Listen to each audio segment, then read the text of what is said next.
Ndisati ndakuudzai chokwadi chandakawana paresearch yandakaita, ndoda kuti muzive kuti ndaimbotsamwa vechidiki pavaindiudza kuti mukoma wangu pakuroora apa mhandara hadzisi kubatika zvekumhanya.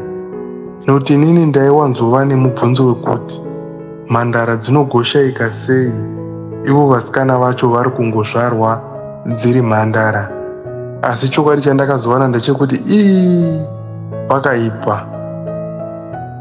Tese zvedu tinoziva kuti pasi rese munyika dzese vasikana ndivo vanozvarwa vakawanda, zvekuti murume wese anogona kuroora vakadzi 2 kana kudarika, ende vamwe varume vari kutoperera mumajeri nezvimwe zvinhu zvinoita kuti vatadze kuroora. Asi pane research yandiroda kuti mumboitawo imimi ndisati ndapa mhinduro yangu. Munhu wese kana kuti iwewe wakateerera vhidhiyo inoyi, hapana paungamboshaya munhu ane makore ari pakati pe24 kusvika pa28 years waunowirirana naye anokudza chokwadi.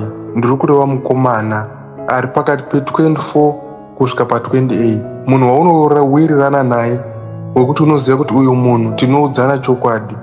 Ndoda kuti umubvunze kuti iwewe wakambobvisa musikana womhandara here? Mukomana wese waunoona vechidiki ava vari pa25 years, ndoda kuti mumbovabvunza vakuudzei chokwadi chavo kuti une musikana wawakambodura here.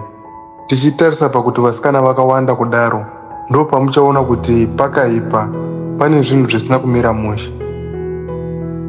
Mhinduro yamuchapuwa nemukomana wamunotrasta, wamunovimba naye, wamunoziva kuti uyu ari kundiudza chokwadi, inogona kukushamisai.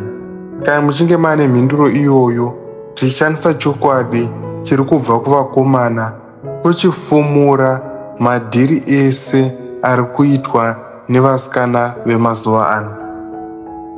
Saka tangai matsvaga mhinduro vasikana vasazofunga kuti tiri kuvanyepera.